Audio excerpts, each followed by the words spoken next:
tentang sifat Allah, yang mana sifat-sifat Allah yang akan dijelaskan itu meliputi berapa hal? Berapa hal yang akan dijelaskan? 4. Apa saja yang 4? Al-Alim, Al-Alim, 2 Al-Khabir, Al-Khabir, terus 3 As-Sami,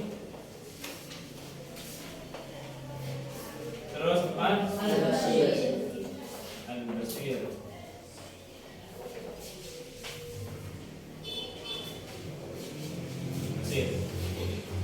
Coba apa yang dimaksud Al-Alim? Apa yang dimaksud Al-Alim? Maha mengetahui. Maha mengetahui.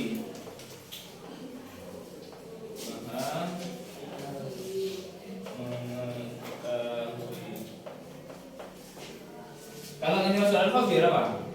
Al-Khabir.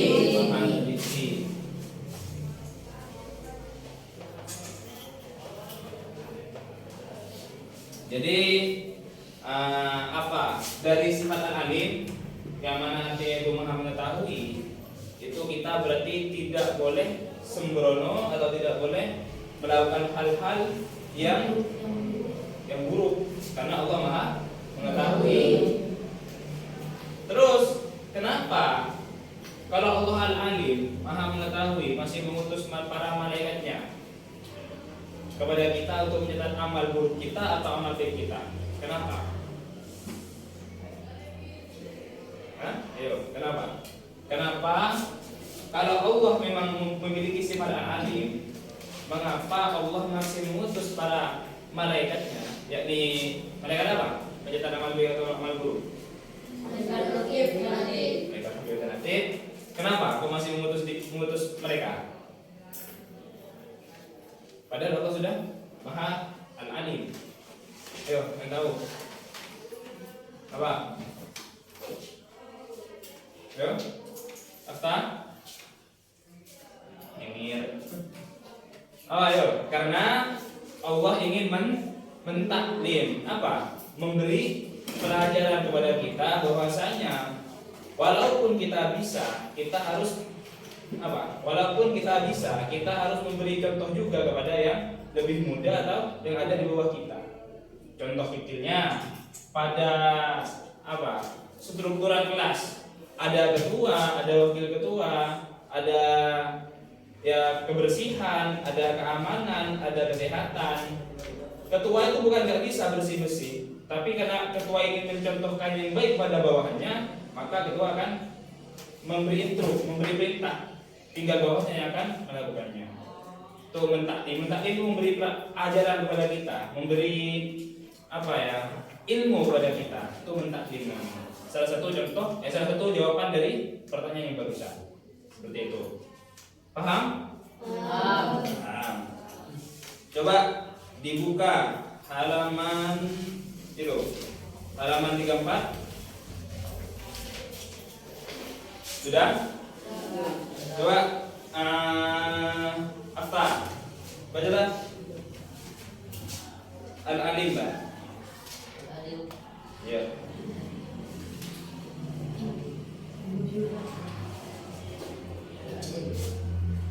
Dikeraskan suaranya.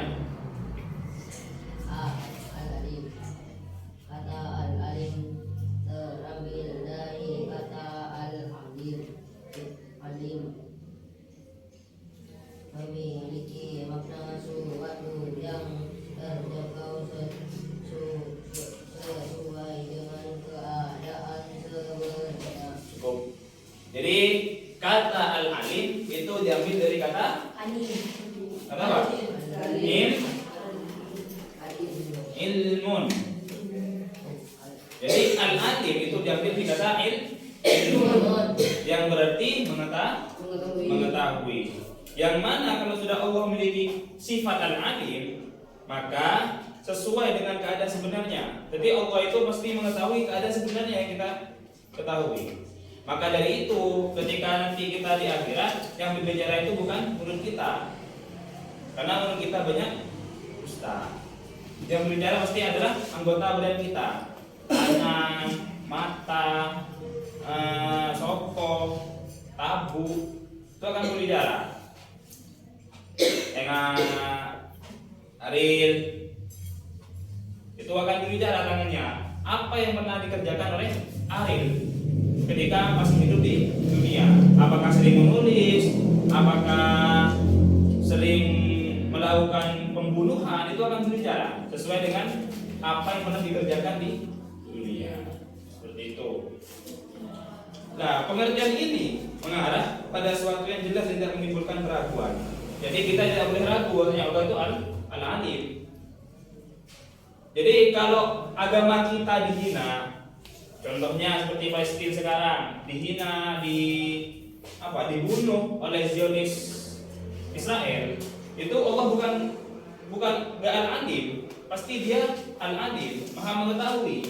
Hanya saja Allah itu memiliki sifat yang lain yang tidak langsung memberikan pertolongan. Contohnya Allah maha menghendaki, iradah. Jadi Allah bukan nggak ingin membantu agama Islam, tapi Allah memiliki iradah. Sesuai dengan dia, kapan dia ingin membantu, kapan dia ingin tidak membantu, terserah Allah. Kita tidak bisa mengatur Allah. Itu tentang al-alim. Coba dilanjut dengan al-khabir. Al-khabir itu halaman 37, coba dibuka. Al-khabir, coba baca. Al-khabir. Al-Khabir artinya maha memberitahu. Al-Quran sebagai kalam Allah Subhanahu wa Ta'ala, memberikan informasi, kisah dan peristiwa orang-orang terdahulu. Melalui Al-Quran dapat diketahui bahwa peristiwa kiamat dan kehidupan akhirat diberikan gambaran informasi olehnya. Masih banyak lagi hal-hal yang telah diinformasikan olehnya, baik yang dapat maupun tidak dapat. Hal ini sudah pasti kebenarannya. Hal itu tercantum dalam surat Al-Mulk ayat 67. Jadi apa, Arif? Al-Khabir itu artinya apa? Al-Khabir artinya apa? Maha meneliti atau di bukunya maha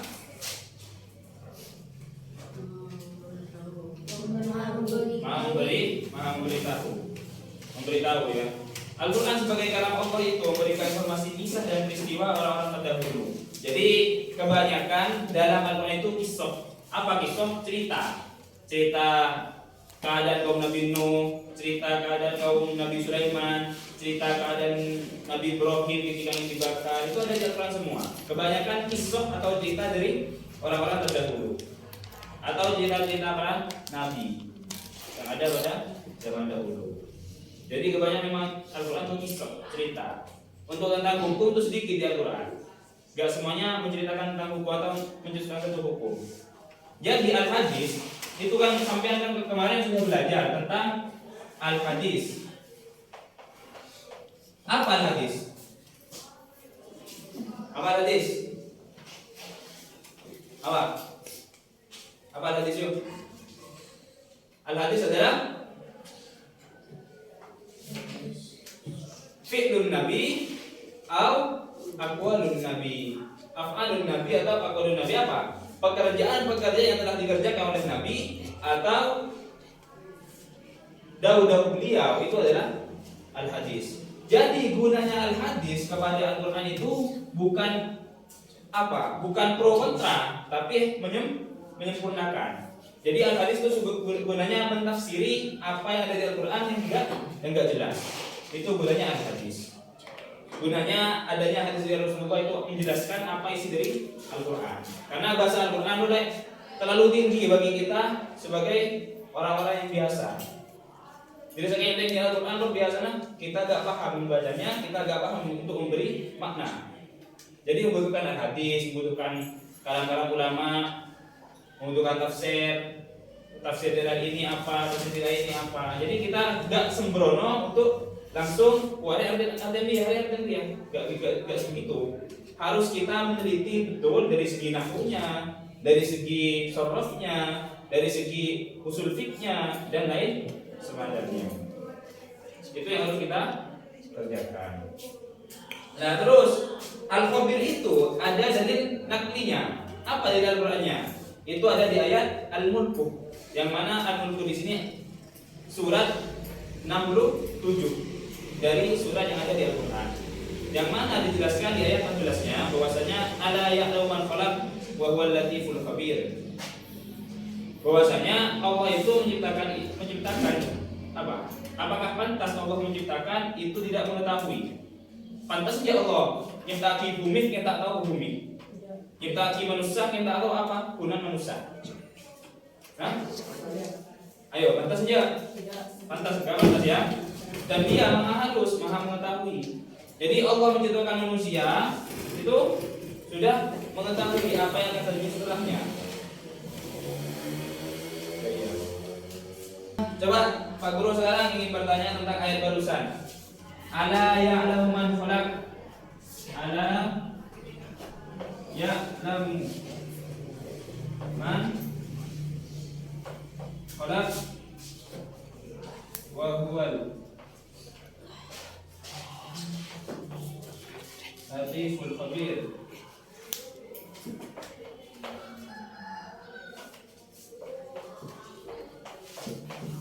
Coba dari Z. Apakah dalam ayat di sini ada hukum bacaan asyamsiyah?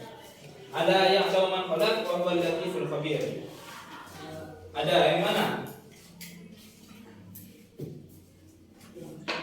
Yang Al-Khabir. Al-Khabir. Benar ya? Al-Khabir adalah bacaan asyamsiyah. Iya. Hah? Tidak, apa yang benar? Hah? Apa yang benar? Tok. Hah? Tok apa? Latif wal latif. Al-Latif. Itu adalah bacaan Asyamsiyah. Asyamsiyah Zain. Al-Latif Zain. Kalau Al-Khabir apa dia? Al-Qamah. Ada sebentar kan. Lanjut ya. Terus perilaku yang mencerminkan pengakuan bahwa Allah Subhanahu wa taala Maha memberitahu adalah dengan ikhlas berbagi ilmu, pengetahuan yang dimiliki kepada orang lain. Jadi gambaran kita kan Allah itu Al-Khabir, maka kita sebagai hambanya harus ikhlas ngajar, melakukan apa ngajar, berguru ngajar dengan cara ikhlas. Ikhlas itu apa? Tidak tidak takrul alam ke orang lain atau tidak pamrih. Jadi selain itu dengan menumbuhkan sikap muraqabah, yaitu perasaan senantiasa diawasi oleh Allah. Jadi selain itu kita harus muraqabah. Apa muraqabah? Muraqabah itu seakan-akan kita berjalan ya. Kita berjalan itu ada Allah di depan kita atau di belakang kita. Selalu kita diawasi oleh Allah. Terus maksiata oleh Allah. Terus ada ngico pada Allah. Itu semuanya kita was-was karena kita diawasi oleh Allah. Boleh itu. Lanjut pada sifat yang nomor 3 apa? As-Sami. As-Sami itu memiliki arti bahwa Allah Maha mendengar. Berarti Allah tak? Menurut Allah mendengar, berarti Allah tak? Tak gopo. Allah Maha mendengar. Bahkan ke suara hatimu Allah Maha mendengar. Benar-benar Allah tahu. Jangankan benar-benar Allah tahu. Manusia kan tidak tahu. Engkau alasan dia tidak tahu deh. Allah Maha mengetahui, Maha mendengar. Suara apapun di alam semesta ini dapat terdengar olehnya. Suara apapun ya, suara bilis. Inna maqali amro, rahmatan lil alamin roh. Itu bahasa sebutnya magufron. Itu terdengar. Saya tahu di mana magufron. Engkau tak tahu. Tahu magufron? Oli. Tahu? Oh iya, saya tahu ini. Nama kodi rahmatan lil alamin. Penjelasan untuk sifat asmaul husna Allah, yakni sifat al-alim al-khabir as-sami dan al-basir. Kurang lebihnya Bapak Guru undur diri. Ini suratul mustaqim. Wassalamualaikum warahmatullahi wabarakatuh.